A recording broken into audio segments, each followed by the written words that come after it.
realidade das pesquisas eleitorais em Fortaleza. O que mudou de 2020 a 2024?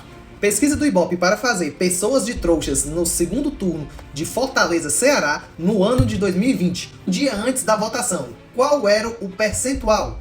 Quem ganhava a eleição? Tudo aqui nesse vídeo. As pesquisas eleitorais sempre chamam a atenção, especialmente nas vésperas de uma eleição. Mas será que elas refletem a realidade das urnas? Hoje vamos comparar os resultados das pesquisas feitas um dia antes do segundo turno das eleições em Fortaleza de 2020 com a realidade de 2024.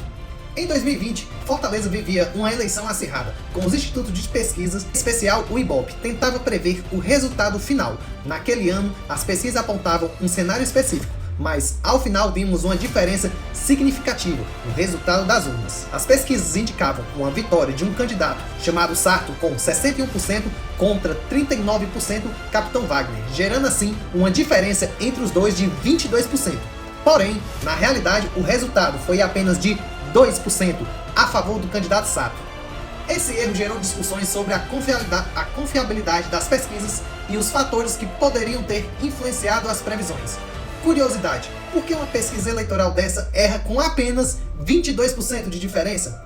Use aqui os comentários e deixe aqui já a sua opinião. Agora em 2024, em Fortaleza, mais uma vez o fortalezense vai às urnas em uma disputa de segundo turno. Os institutos de pesquisa têm feito seu trabalho de projeção, mas será que a metodologia é a mesma de 2020? Comparando as pesquisas de 2020 com as de 2024, podemos observar que o Ibope, o mesmo que errou com mais de 20% de diferença entre os candidatos, agora, ontem, aponta André Fernandes com 51% e seu concorrente com 49%, ou seja, uma diferença apenas de 2%. Vale lembrar quanto foi o erro do Instituto de Grande Confiança Nacional chamado Ibope, que errou com apenas 22% de diferença e na prática foi 2%, ou seja, errando 20%. Analisando André Fernandes com 51% e o Leitão com 49%, como o erro não, a margem de erro apontada pelo Ibope foi apenas de 20%. Na campanha passada, vamos somar os 51% do André Fernandes, mais 20%, totalizando 71% dos votos contra 29% do Leitão. Isso comparando o fato do erro há 4 anos de 20%, ou a margem de erro de 20% apenas do confiável Ibope. Estamos relevando aqui os votos brancos e nulos nas projeções de intenção de voto. Na cidade de Ipu, uma coisa incrível aconteceu. Tinha 2 candidatos e os 2 candidatos venciam nas pesquisas. A pergunta é, como 2 políticos vencem de uma só vez? Use aqui os comentários, quero saber a sua opinião.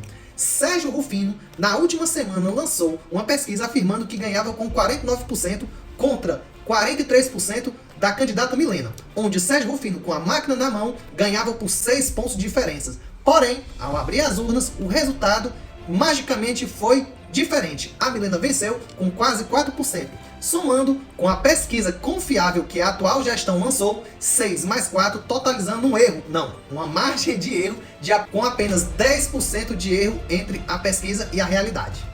A diferença entre as pesquisas e os resultados finais nos faz pensar até que ponto podemos confiar nas pesquisas eleitorais.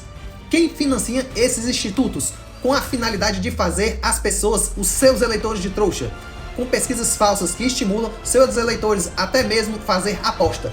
E o mais, o que isso nos diz sobre o processo eleitoral? Deixe aqui seu comentário abaixo, compartilhe sua opinião sobre as pesquisas eleitorais de Fortaleza e de todo o Ceará do cenário político de 2024. Se você gostou desse conteúdo, curta o vídeo, se inscreva-se nessa plataforma e ative o sininho para receber mais análises como essas. Use aqui os comentários e deixe sua opinião.